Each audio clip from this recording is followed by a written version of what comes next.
Hello my friends, and welcome back to my kitchen. You got Rob and Ann here, and we are going to make a great cheese ball. It's going to be a messy cheese ball because I'm throwing it together, and this is kind of my point.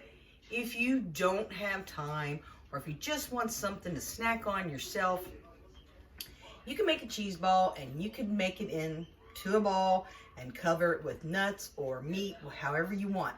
Or you can make it into a bowl and leave it there. And then you can dip out of it. It's kind of like a cheese ball dip.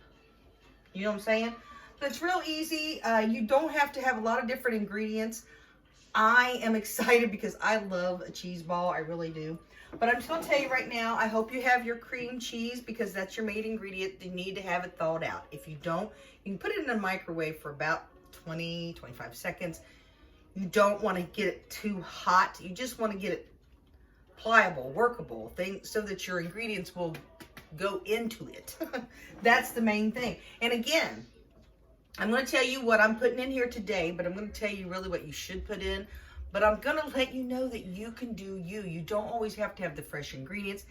Now, if you're going to take this out to a party or something like that, you might want to better ingredients or fresher ingredients just because of presentation, just because of people feel you put more into it. But this is for your family and you're whipping this up real quick. You can do it just like I'm going to do it tonight because that's basically what I'm doing. I just want a cheese ball and I've got some of the ingredients, but I have enough of the ingredients that this is going to be good. It's going to be yummy. So again, this is already softened. Again, if it's not softened, you have a block of cheese, then if you only have half a block, use it, and you have to in your ingredients. You do you, guys. Come on. You know what I'm saying? So, anyhow, let's get this cheese out of this container. All right. You probably hear I didn't turn the TV down in the background, so you probably hear some Western, I think, was going on, so I apologize about that. So that's not anybody screaming or going on in my house. It is the actual TV. Sorry about that.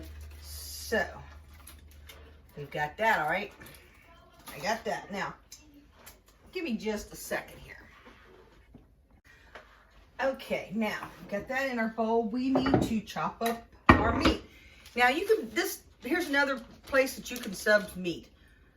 I think traditionally, most cheese balls have corned beef in them, and that's what I have, is a pack of corned beef. But you can use ham, I don't know about turkey or chicken, as long as you use, lunch meat type.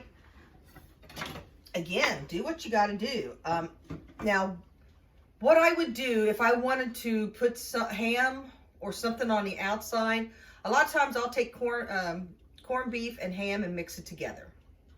And put half of it in the mixture and half of it on the outside of the ball. But I'm only going to use 1 pack of the corned beef, and I'm leaving everything in here. So that's the reason why I'm doing what I'm doing with this. So that's what I would traditionally do. If I had another pack of meat of some kind that I wanted to use for the outside after I made the ball part, okay, then I would have another pack of meat and I'd mix it together. Half of it, the mixture would go on the outside, half of it would go on the inside. But again, I'm just using one. So I'm just cutting it in slices and then cutting it again this way. So it's in like little baby squares. Doesn't have to be perfect, y'all. That's how I do it. Some people put nuts on the outside.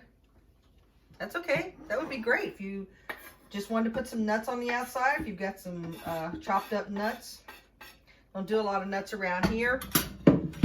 Now see, this didn't even break up. Break it up in hands. Ain't a big deal. Okay, now, again, this is really easy, something you're throwing together just to have to munch on. Okay, one of the biggest ingredients, though, that you really need is Worcestershire sauce. Worcestershire, you know what it is. A lot of people have this in their pantries. If you don't, get you some. I'm going to do a little bit of measuring. Usually I just kind of dump it in. But I know I use at least a tablespoon. Okay. You don't want to get too heavy. You can always put more in, so start with a tablespoon. Next, don't, that's not what I want. Look at that. I almost put something else on. Now, here you could, usually people chop up onions and put fresh onions in it. I don't want to put fresh onions in it. I don't like fresh onions. I don't like that crunchiness. You could also do what I do and use onion powder because you want that flavor. Some people also put green onions in. That's what I wish I had. But I'm going to use onion powder, okay? Every bit of a tablespoon, okay? Yeah, a tablespoon, just because you want that onion flavor, all right? But you're like, that doesn't have the green. Guess what I have that I'm going to put in here? It doesn't have any flavor, but will give you that green look. It's some parsley flakes. Just a little bit. You just want to get that color so that you feel like you have green onions, and you don't. This already smells like a cheese ball. It's got that flavor. All right. We got everything here.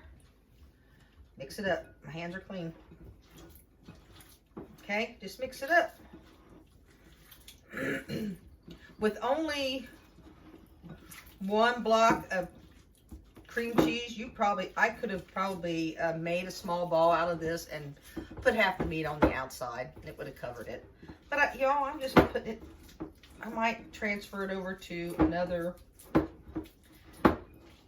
bowl just so it'll be prettier. I've also seen people take whole slices of meat and cover balls with. That's not my style. If that's your style, that's kudos to you, not mine. But I don't feel like cutting up a bunch of I'm being lazy, y'all. I don't feel like cutting all that meat up. So this is not going to be that type of cheese ball. Although the more I'm looking at, the more I want it to be.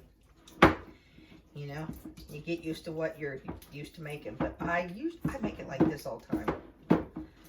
Okay. You basically can just fold it in. See? That's a ball. Easy peasy. Again, you can transfer this over to another plate or one of those half moon cheese ball holders, which is what I have.